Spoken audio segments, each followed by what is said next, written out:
आधुनिक भारतीय राजनीतिक चिंतन के इतिहास में जब जब आप नज़र दौड़ाएंगे तब तक आपको एक नाम मिलेगा जिसे भारतीय इतिहास में भारतीय पुनर्जागरण के पिता के रूप में दर्ज किया गया है। और वो नाम है राजा राम मोहन राय। जी हाँ दोस्तों, मैं Vijay Tiwari the book society में आज हम बीपीएससी 114 के चैप्टर नंबर 2 की चर्चा करेंगे, जिसमें हम पढ़ेंगे राजा राम मोहन राय जी के बारे में कि किस प्रकार से उन्होंने सामाजिक कुरीतियों के खिलाफ आवाज़ उठाई और किस हद तक वो अपनी आवाज़ उठाने में सफल रहे। क्या वो कुछ परिवर्तन ला पाए या फिर वो आवाज़ें सिर्फ किताबों के अंदर कैद हो गई।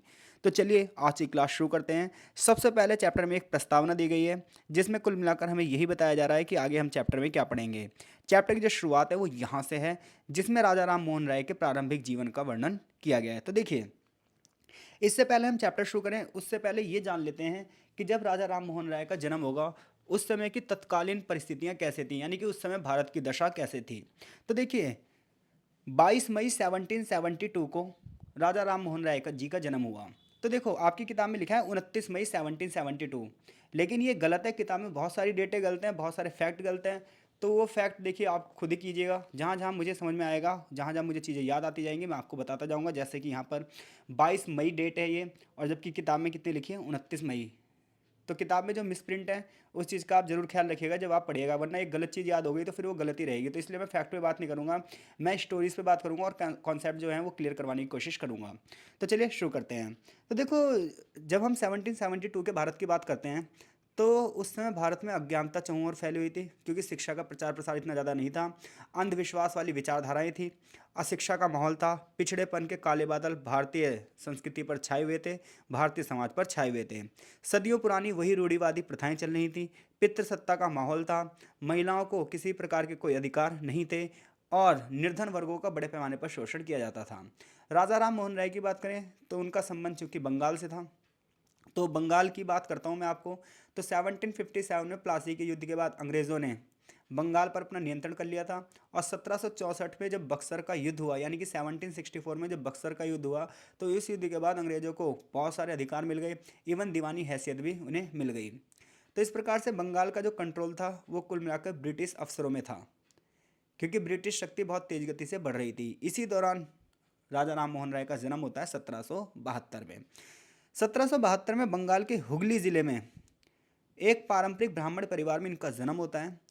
और चूंकि इनका परिवार जो था वो समृद्ध था, और उसी समृद्धता का प्रभाव इनके विचारों पर भी दिखाई देता है, क्योंकि अगर ये निर्धन परिवार में जन्म लिए होते तो शायद 90% चांस ये होता है कि आज हम राजा राम मोहन राय को नहीं पढ़ रहे होते।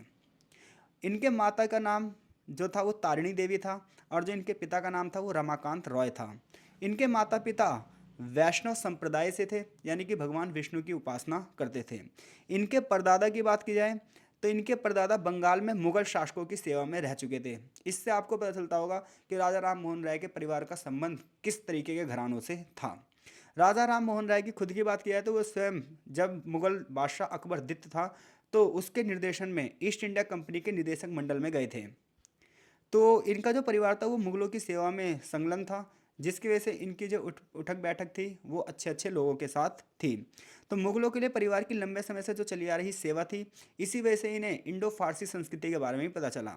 जब वो लगभग 15 साल के रहे होंगे तब उन्हें तिब्बत के भ्रमण पर भी भेज दिया गया था, जहाँ उन्होंने बौद्धिक परंपराओं का अध्ययन किया और तांत्रिक परंपराओं का भी अध्ययन किया। आगे उन्हें उच्च शिक्षा के लिए पटना भेजा गया, जहां उन्होंने अरबी भाषा सीखी। और उसके बाद जब अरबी भाषा सीखी तो अरबी में जो बड़े बड़ी किताबें थीं, अरबी में जो बड़ी बड़ी ट्रांसलेशन वाली अनुवादिक वाली जो किताबें थीं, जैसे कि अरस्तू की किताबें, यूक्लिड के अनुवाद, इन सब का भी इन्होंने अध्ययन किया। देखिए, जब आप बहुत सारी चीज़ों का अध्ययन करना चाहते हैं तो आपके सामने जो बैरियर होगी वो होगी भाषा। जिस दिन आपकी भाषा पर पकड़ हो गई तो आपके वो ज्ञान से कोई नहीं रोक सकता, क्योंकि ज्ञान के सामने जो सबसे बड़ी समस्या है वो भाषा है। जैसे हिंदी माध्यम के जितने भी स्टूडेंट हैं उनके पास ना रिसोर्सेज ज़्यादा अच्छे नहीं होते, उसका रीज़न यही है क्योंकि अच्छे अच्छे जो रिसोर्सेज हैं ना वो इंग्लिश मीडियम में हैं। तो ये हमारे सामने भी समस्या रहती है। लेकिन राजा राम मोहन राय की बात की जाए तो बहुमुखी प्रतिभा के धनी थे वो, बहुत सारी भाषाओं का उन्होंने ज्ञान लिया, जिसके तत्पश्चात उन्होंने उतनी ही सारी किताबें पढ़ी, और जितनी ज़्यादा उन्होंने ज्ञान लेते गए उतने ज़्यादा वो तर्कसंगत बन गए। आगे चलकर उन्होंने क्या करा, मिस्टर रिग्बी के मार्गदर्शन में अंग्रेजी भाषा भी सीखी, और राजनीति, इतिहास और कानून अर्थशास्त्र पे बहुत सारी यूरोपीय सामग्रियों का उन्होंने अध्ययन किया जब उन्होंने अंग्रेजी सीख ली। उसके बाद उन्होंने धीरे धीरे करके अपने विचार खुद लिखने शुरू किए और उन्होंने जो पहला लेखन लिखा वो धर्म के लिए लिखा, एकेश्वरवाद के लिए लिखा। देखो भारतीय धर्म में क्या था, हिंदू धर्म में क्या था, बहुत सारे देवों की पूजा होती थी।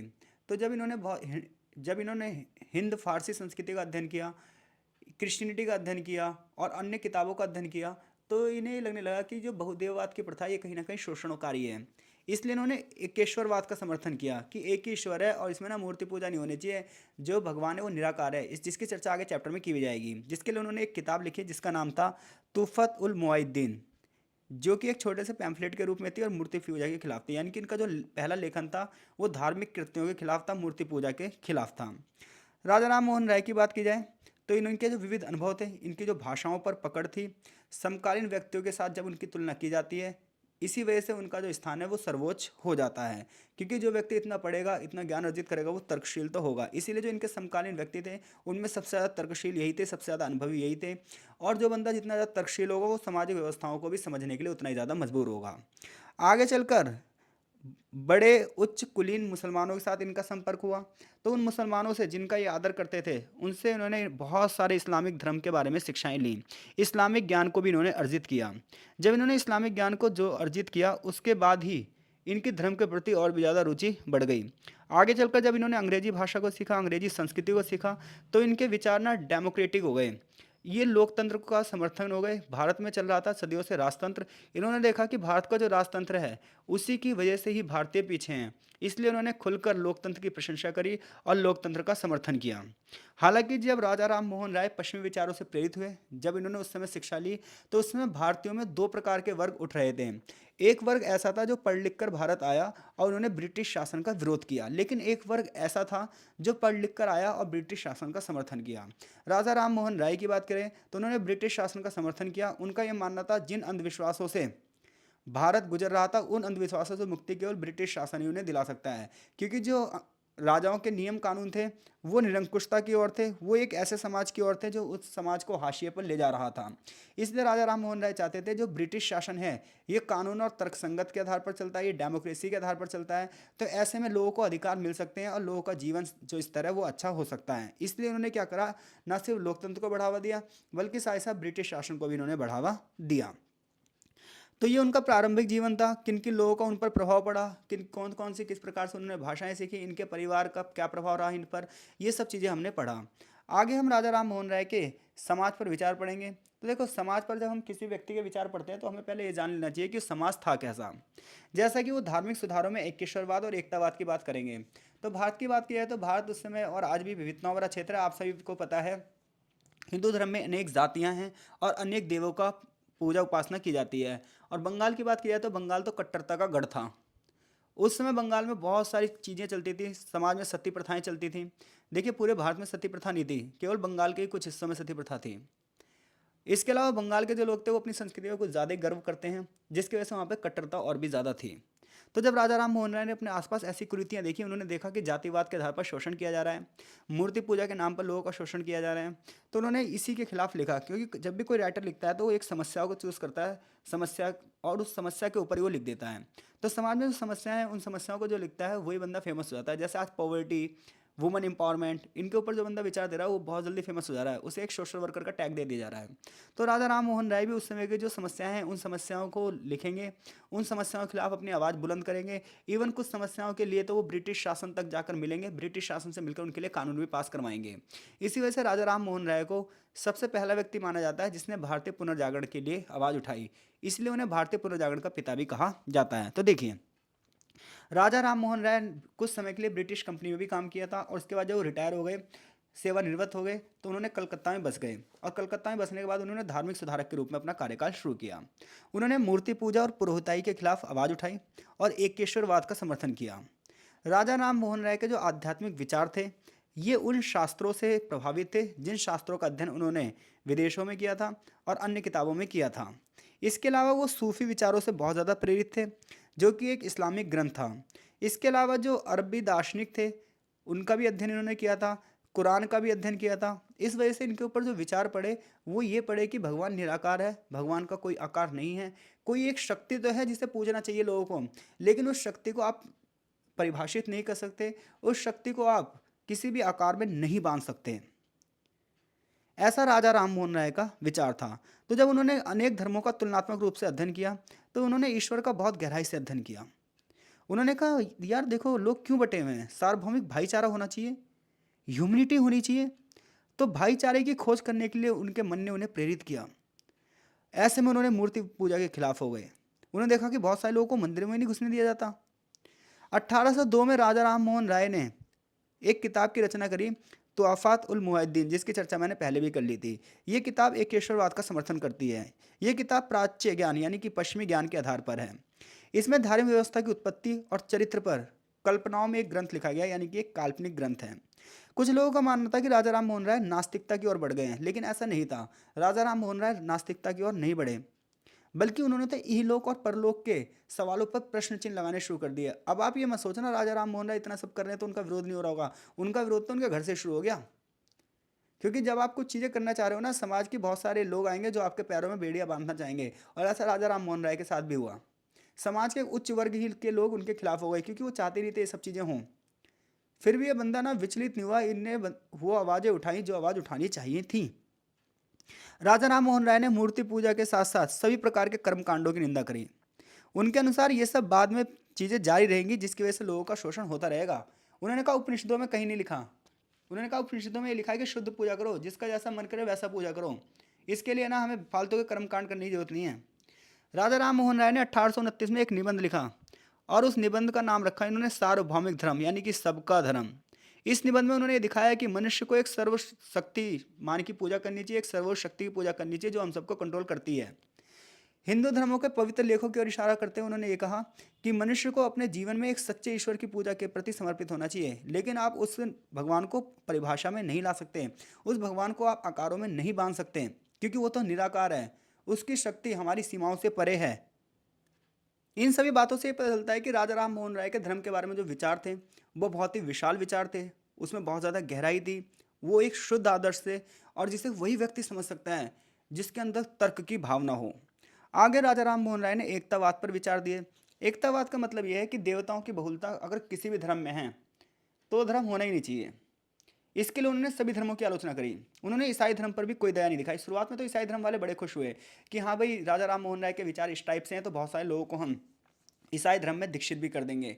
इसके लिए बहुत सारी कमेटियां भी बनी, और उन कमेटियों के राजा राम मोहन राय मेंबर भी थे, क्योंकि उनका ये मानना था कि यार इन क्रिश्चियन जो कमेटियां हैं इनके साथ जुड़कर हम समाज में क्या करेंगे, सोशल वर्क करेंगे। क्योंकि क्रिश्चियनिटी की सबसे सिंपल सी चीज़ है कि सोशल वर्क करो और फिर धर्मांतरण करो।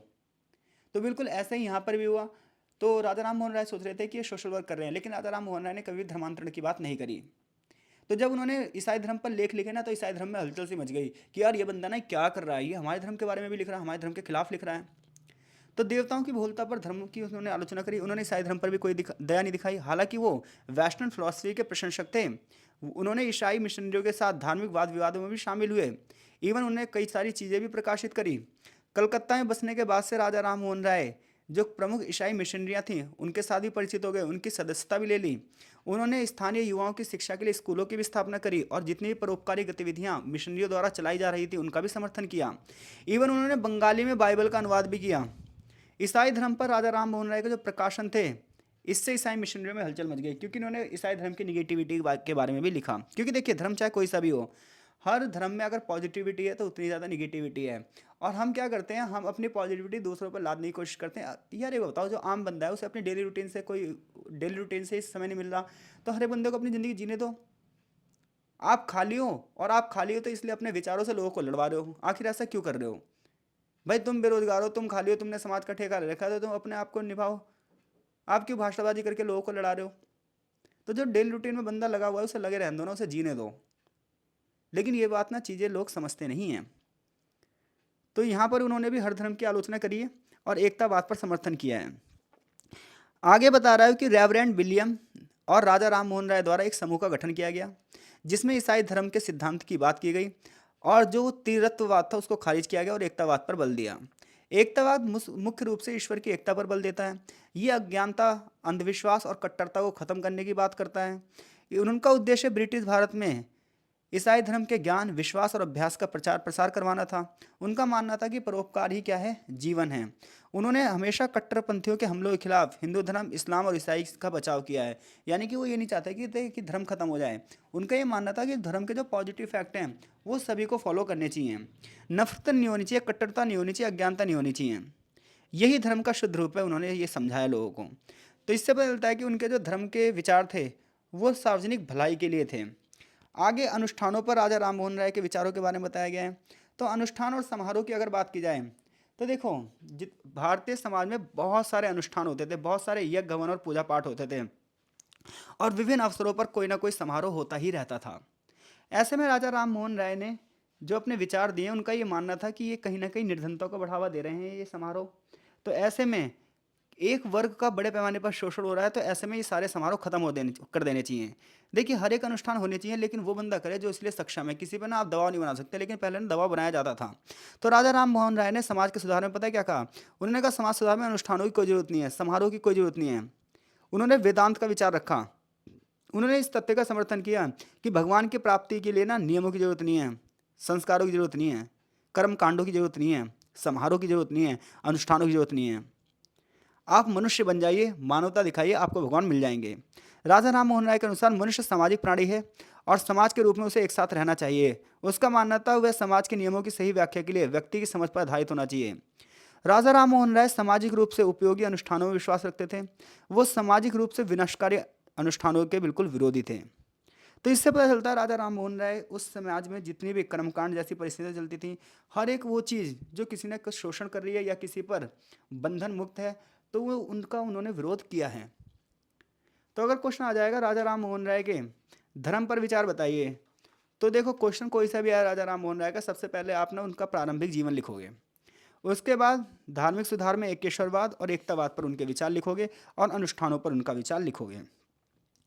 आगे चैप्टर में राजा राम मोहन राय के सामाजिक सुधारों का वर्णन किया गया है, जिसकी चर्चा हम इस चैप्टर के भाग 2 में करेंगे, जहां हम सती प्रथा का अध्ययन करेंगे, जाति व्यवस्था पर उनके विचारों को पढ़ेंगे और शिक्षा पर उनके विचारों का अध्ययन करेंगे।